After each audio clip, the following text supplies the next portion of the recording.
ஓம் வாக்குண்டாம் நல்ல மனமுண்டாம் மாமலரால் நோக்குண்டாம் மேனி நுடங்காது பூக்கொண்டு துப்பா திருமேனி தும்பிக்கையான் பாதம் தப்பாமல் சார்வார் தமக்கு. ஓம் நமச்சிவாய. மேன்மைகள் சைவ நீதி விளங்குக உலகமெல்லாம். நோயற்ற வாழ்வே குறைவற்ற செல்வம். அந்த நோய் நொடிகள் இல்லாத வாழ்வு இந்த உலக மக்கள் எல்லோரும் வாழ வேண்டும் என்று கலியுகத்தின் காந்தமலை ஜோதியாகிய சபரிமலை சுவாமி ஐயப்பனுடைய திருவடிகளை சிறந்தாழ்த்தி டான் தமிழொலி ஓம் தொலைக்காட்சி நேயர்கள் அனைவருக்கும் சர்வதேச இந்து மத குறிப்பீடம் அகில இலங்கை சபரிமலை ஸ்ரீ சாஸ்தாபுடத்தின் சார்பில் இனிய வணக்கங்களும் நல்லாசிகளும். என்றும் மங்களகரமான விஸ்வாவசு வருஷம் ஆவணி மாதம் 15ஆம் நாள் 31/8/2025 ஞாயிற்றுக்கிழமை. இன்று மலர்ந்திருக்கின்ற இன்றைய பொழுதும் நம் எல்லோருடைய வாழ்விலும் எல்லா விதமான சிறப்புகளும் வெற்றிகளும் செல்வங்களும் நமக்கு கிடைக்க வேணும் என்ற நல்ல எண்ணத்திலே இன்று ஆவணி மாதத்து 3வது ஞாயிற்றுக்கிழமை. இந்த ஆவணி ஞாயிறு என்கிற பொழுதே சூரிய பகவானை வழிபாடு செய்வது, பிரத்யக்ஷ தெய்வத்தை வழிபாடு செய்தால் உடல் ரீதியான ரோகங்கள் நீங்கும் சக்தி உண்டு. சூரியன் உதிக்கின்ற பொழுது அந்த சூரிய நமஸ்காரம் யார் யாரெல்லாம் செய்கின்றார்களோ அவர்களுக்கு உடல் ரீதியான ரோகங்கள் நீங்கி விடுமாம். இது ஒவ்வொரு ஞாயிற்றுக்கிழமையும் செய்து கொள்ளலாம். இந்த ஆவணி ஞாயிறிலே ஒரு சிறப்பானது.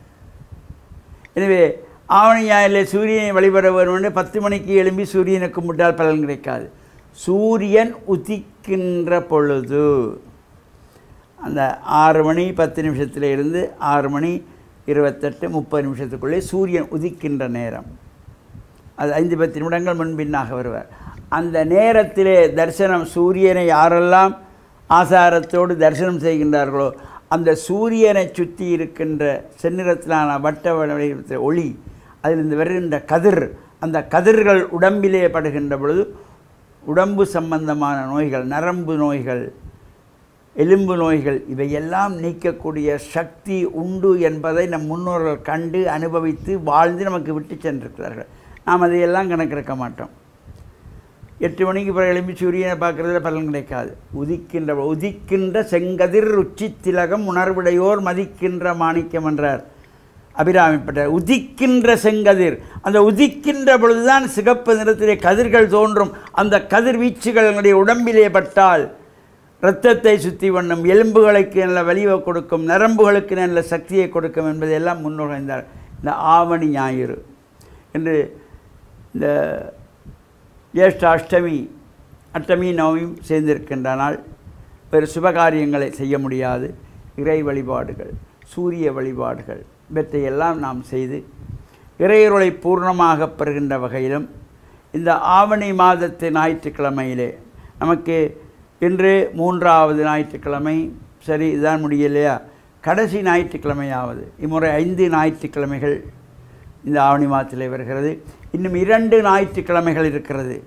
அப்பொழுதாவது நாம் இந்த நேரத்தோடு எழுந்து சூரியன் உதிக்கின்ற பொழுது சூரிய தரிசனம் செய்து சூரியனுக்கு முத்தத்திலே சாணியினாலே மெழுகி கோலமிட்டு கும்பம் வைத்து நிறகுடம் அழகாக வைத்து அங்கே பொங்கல் பானை வைத்து பொங்கல் செய்து வழிபாடு செய்யலாம்.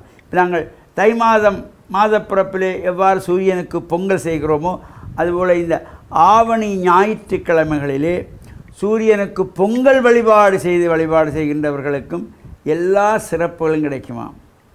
அந்த சூரிய பகவானுக்கு உரியது இந்த ஆவணி மாதத்து ஞாயிறு அதிக சக்தி கொண்டவராக இருப்பார். எனவே அந்த ஞாயிற்றுக்கிழமையிலே சூரியனுக்கு பொங்கல் பொங்கி 6 மணிலேருந்து 7 மணிக்குள்ளே இந்த பொங்கல் பொங்கியாகணும். சூரியனுக்கு படைத்து பிரார்த்தனை செய்தாலும் எல்லா சிறப்புகளும் கிடைக்கக்கூடிய வகையிலே ஜாதக ரீதியாக இருக்கின்ற தோஷங்கள் நீங்குகின்றதற்கும் உடல் ரீதியான ரோகங்களை போக்குவதற்கும் நரம்பு சம்பந்தமான நோய்கள், எலும்பு சம்பந்தமான நோய்கள், இரத்தம் சம்பந்தமான நோய்கள் உள்ளவர்களெல்லாம் இந்த ஞாயிற்றுக்கிழமைகளே, இன்னும் 2 ஆவணி ஞாயிறுகள் இருக்கிறது. இன்று 3வது ஞாயிறு, 4வது ஆவணி ஞாயிறு, 5வது ஆவணி ஞாயிறு, இன்னும் 2 ஞாயிறுகள் இருக்கிறது. பொங்கல் வழிபாடு செய்யலாம். சூரிய பகவானை பிரத்யட்சமாக பொங்கல் தான் செய்ய முடியும். 4 பூ எடுத்து சுத்தமான தண்ணீரில் கழுவி அந்த பூவையும் தண்ணீரையும் சூரியனுக்கு கொடுத்து பிரார்த்தனை செய்தாலே எல்லா சிறப்புகளும் கிடைக்கும். அந்த சூரியனுடைய கதிர்கள், அந்த செங்கதிர் தோன்றுகிற பொழுது உடம்பிலே படுகின்ற பொழுது இரத்தத்தை சுத்தி பண்ணும், உடம்பை சுத்தி பண்ணும், நரம்பை சுத்தி பண்ணும், எலும்பை சுத்தி பண்ணும், வலுவை கொடுக்கும் என்கிற நல்ல நம்பிக்கையோடு நாமும் இந்த ஆவணி மாதத்து ஞாயிற்றுக்கிழமையில் இவ்வாறு வழிபாடுகள் செய்து கொண்டு பொங்கல் வழிபாடு செய்யக்கூடியவர்கள், இன்னும் 2 ஞாயிற்றுக்கிழமை இருக்கிறது, ஏதாவது ஒரு நாளிலே அல்லது கடைசி ஞாயிற்றுக்கிழமையிலே பொங்கல் வைத்து வழிபாடு செய்து பிரார்த்தனை செய்தால் எல்லா தோஷங்களும், கூடுதலாக இந்த இரத்த சம்பந்தத்தோடு கூடிய நோய்கள் உள்ளவர்களெல்லாம் அந்த நோய்களெல்லாம் தீர்க்கிற சக்தி இந்த ஆவணி ஞாயிறிலே சூரிய பகவானுடைய வழிபாட்டிலே இருக்கிறது. அதுவும் நமக்கு முடியலையா, ஆலயங்களிலே சூரிய பகவானுக்கு ஒரு 9 குடம் தண்ணீர் கோவிலே சொல்லி அபிஷேகம் செய்வித்து சிகப்பு பட்டு சாத்தி சிகப்பு மலரால் அர்ச்சனை வழிபாடு செய்கின்ற பொழுதும் எல்லா நலங்களும் பெற்று பேரானந்த பெரு வாழ்வு வாழ டான் தமிழொலி ஓம் தொலைக்காட்சி நேயர்கள் அனைவருக்கும் சர்வதேச இந்து மத குறிப்பிடம் அகில இலங்கை சபரிமலை சாஸ்தாபுரத்தின் சார்பில் நல்ல ஆசிகளை கூறிக்கொள்வதில் மனமகிழ்வு கொள்கிறோம். சர்வே ஜனாக சுகினோ பவந்து சமஸ்த மங்களானி சந்து சுபம்.